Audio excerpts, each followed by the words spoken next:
তোমার উদ্দেশ্যগুলো, ভবিষ্যৎ পরিকল্পনাগুলো সবসময় লুকিয়ে রাখো। যদি তুমি কোনো বিষয় নিয়ে কাজ করো তাহলে সেটি মানুষের সামনে কখনোই প্রকাশ করবে না। এই পৃথিবীতে বেশিরভাগ মানুষ খোলা বইয়ের মতো, নিজের মনের কথাগুলো বা মনের ভাবগুলো দ্রুত মানুষের সাথে শেয়ার করে। সুযোগ পেলেই তাদের সকল উদ্দেশ্য, তাদের সকল কাজ এবং তাদের সকল গোলগুলো মানুষের সাথে শেয়ার করে। কিন্তু এই সবকিছু শেয়ার করার ফলে একটি সমস্যা হয়, আর সেটি হলো তুমি যদি তোমার গোল অ্যাচিভ করতে না পারো তাহলে মানুষ তোমার উপর হাসবে, অথবা তোমার প্রতি মানুষের একটি খারাপ ইমেজ তৈরি হবে। মানুষ বলবে এই শুধু বলতেই পারে, কোনো কিছু করতে পারে না। নিজের মুখে লাগাম লাগানো এবং নিজের কথাবার্তা কন্ট্রোলে রাখা অনেক কঠিন একটি কাজ। তাই যে কোনো কথা মেপে বলা উচিত। নিজের সবকিছু মানুষকে বলে দেওয়া উচিত না। নিজের সম্পর্কে কিছু না কিছু কথা লুকিয়ে রাখা উচিত। মানুষকে তোমার মনের ভাব কম বুঝতে দাও, তাদের কনফিউজড হতে দাও। ধনুক থেকে বের হয়ে যাওয়া তীর, বন্দুক থেকে বের হয়ে যাওয়া গুলি এবং মুখ থেকে বের হয়ে যাওয়া কথা কখনোই ফিরিয়ে নেওয়া যায় না। আমি অনেক বুদ্ধিমান লোকদের সাথে চলাচল করেছি, তাদের সাথে সময় কাটিয়েছি। তাদের সাথে চলার পর যখন আমি তাদের সম্পর্কে চিন্তা করি তখন একটি কমন জিনিস সকলের মধ্যে দেখতে পাই, আর সেটি হলো কেউ বেশি ফালতু অতিরিক্ত কথা বলে না। যতটুকু প্রয়োজন তারা শুধু ততটুকুই কথা বলে। আমাদের এই কথাটাই বলে সবসময় প্রয়োজনের চাইতে কম কথা বলো। আমাদের বলা হয়ে থাকে যতটুকু প্রয়োজন ততটুকু কথা বলতে, কিন্তু এই নিয়ম আমাদের শেখায় সবসময় প্রয়োজনের চাইতে কম কথা বলা উচিত। কারণ তুমি যত বেশি কথা বলবে তোমাকে মানুষের সামনে ততই সাধারণ দেখাবে।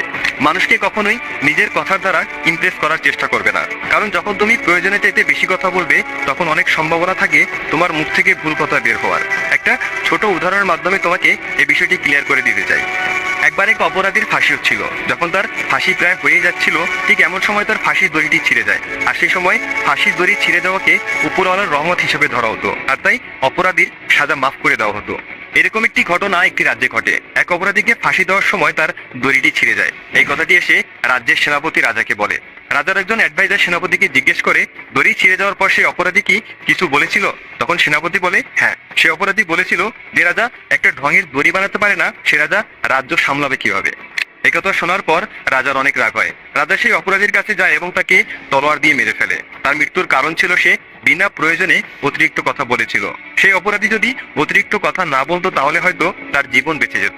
যখন তুমি প্রয়োজনের চাইতে কম কথা বলবে তোমাকে নর্মাল মানুষের চাইতে মহান এবং শক্তিশালী দেখাবে। তোমার সাইলেন্ট থাকার কারণে অনেক সময় মানুষ কনফিউজড হয়ে যাবে। তারা বুঝতে পারবে না তোমার মনের ভিতরে কি চলছে, এবং তোমার মনের ভাব বোঝার জন্য এমন কিছু তারা বলে বসবে যার ফলে তুমি তাদের দুর্বলতা বুঝে যাবে। আর তুমি যখন কম কথা বলবে তখন তোমার দুর্বলতা অন্য কেউ বুঝতে পারবে না। এক্সপার্ট মানুষের অনেক বড় একটি গুণ হলো তারা সবসময় কম কথা বলে, অথবা যতটুকু প্রয়োজন শুধু ততটুকুই কথা বলে। তুমি মানুষের সামনে তোমার যেমন ইমেজ তৈরি করবে মানুষ তোমাকে তেমন ভাবেই ট্রিট করবে, তেমন ভাবেই সম্মান প্রদর্শন করবে। তোমার ইমেজ এবং তোমার রেপুটেশন তোমার জীবনের উপর বড় একটি প্রভাব ফেলে। যে কোনো মূল্যে তোমার রেপুটেশন ভালো জায়গায় রাখা উচিত। মানুষের সামনে তোমার এমন একটি ইমেজ তৈরি করো যেন মানুষ তোমাকে নিয়ে কিছু বলতে গেলে বা কোনো ঠাট্টা করতে গেলে তার আগে 10 বার ভাবে। মানুষের সামনে আমাদের ইমেজ 4টি জিনিসের মাধ্যমে তৈরি হয়ে থাকে। 1, আমাদের পোশাকের মাধ্যমে, 2, আমাদের টাকার মাধ্যমে, 3, আমাদের কথার মাধ্যমে, এবং 4, আমাদের কর্মের মাধ্যমে। তাই এই 4টি জিনিসকে সবসময় ঠিকঠাক রাখো। প্রথমত তোমার ড্রেসিং সেন্স ঠিক করো। মানুষের প্রতি তোমার যে ফার্স্ট ইমপ্রেশন সেটা হলো তোমার লুক। কথায় আছে, প্রথমে দর্শনধারী পরে গুণ বিচারী। তোমার লুক কেমন, তুমি কেমন পোশাক পরে আছো তাই দেখে মানুষ তোমাকে প্রথমে জাজ করবে। তাই কোথায় কোন পোশাক পরে যেতে হবে তা শিখো। দ্বিতীয়ত, যখন তোমার কাছে টাকা থাকবে তখনই মানুষ তোমাকে জিজ্ঞেস করবে তুমি কেমন আছো, ভালো মন্দ। তাই সব আজে বাজে কাজ বাদ দিয়ে সময় নষ্ট না করে কঠোর পরিশ্রম করো। টাকা ইনকাম করার দিকে মনোযোগ দাও। তোমার কাছে টাকা থাকলে সবাই তোমার দিকে অ্যাট্রাক্ট হবে, সবাই তোমাকে সম্মান করবে। তৃতীয়ত, তোমার যখন কথা অর্থাৎ শব্দ ঠিকঠাক ভাবে বের হবে তখনই মানুষ তোমার আসল গুণ দেখতে পাবে। তাই সঠিকভাবে কথা বলতে শিখো, অথবা শুধুমাত্র যতটুকু প্রয়োজন ততটুকুই বলো। যদি তুমি বেশি কথা বলো তাহলে তোমার মুখ থেকে অনর্থক কথা বের হবে, তখন মানুষ তোমাকে মূর্খ ভাববে, তাতে তোমার ইমেজ খারাপ হবে। আর চতুর্থ, তোমার কর্ম বা কাজ তোমাকে যে সম্মান এনে দিতে পারে তা পৃথিবীর আর কোনো কিছুই এনে দিতে পারে না। তাই তুমি যে কাজই করবে তা সঠিকভাবে নির্বাচন করবে।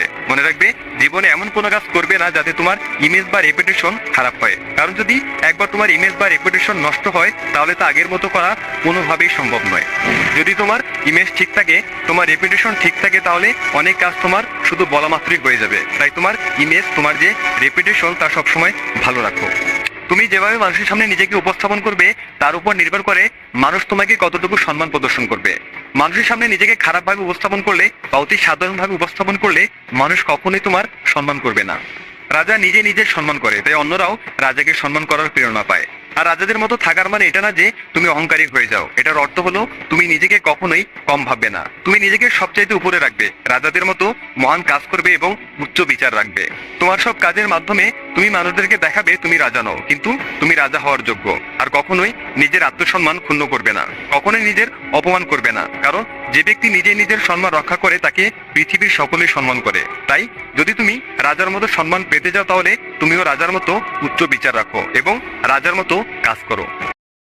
যে কোনো জায়গায় বারবার যাওয়া আসার ফলে সেখানে তোমার ভ্যালু কমে যায়। তুমি যত বেশি মানুষের সামনে চলাফেরা করবে, যত বেশি কথা বলবে, তুমি ততই মানুষের সামনে সাধারণ দেখাবে।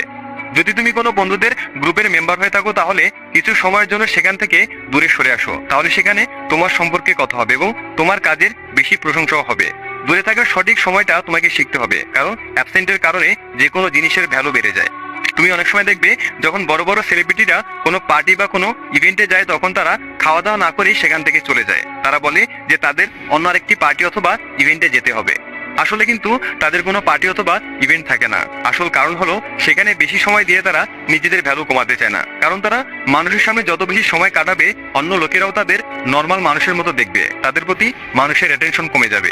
স্বর্ণেরও মূল্য তার অভাবের কারণে, অনুপস্থিতির কারণে বেড়ে যায়। শীতের দিনে যতই সময় পার হয় সূর্য বের হওয়ার অপেক্ষা আমাদের ততই বেশি হয়। যখন অনেক অপেক্ষার পর সূর্য বের হয় তখন অনেক ভালো লাগে। যখন সূর্য সবসময় আকাশে থাকে, যখন সূর্যের গরম আমাদের গায়ে লাগে তখন সেই সূর্য আমাদের আর ভালো লাগে না। যখন তুমি সঠিক সময় নিজেকে অনুপস্থিত রাখা শিখে যাবে তখন তোমার প্রতি মানুষের চাহিদা অনেক বেড়ে যাবে। আরেকটি কথা, সবসময় মানুষের আশেপাশে থাকলে নিজের ভাবমূর্তি কমে যায় এবং দূরে থাকার কারণে তা বেড়ে যায়। দূরে থাকার কারণে যে ব্যক্তিকে অন্যরা বাঘের মতো মনে করে, সামনে থাকার কারণে সেই ব্যক্তিকে অতি সামান্য এবং মূর্খ মনে হয়। বেশি সময় মানুষের সামনে থাকলে মানুষের ভেতরের গুণ দেখা বাদ দিয়ে বাইরের গুণ দেখতে শুরু করে, যার কারণে অনেক সময় আমাদের ইমেজ নষ্ট হয়। তাই শুধুমাত্র প্রয়োজন হলেই মানুষের সাথে দেখা করো, আর যখনই দেখা করবে তখন নিজের ইমেজ এবং নিজের চেহারা ঠিকঠাক রেখে দেখা করবে। যদি তুমি নিজেকে এক্সপার্ট বানাতে চাও তাহলে বন্ধুরা আজ থেকে এবং এখন থেকেই এই নিয়মগুলো পালন করা শুরু করো এবং নিজেকে এক্সপার্ট তৈরি করো।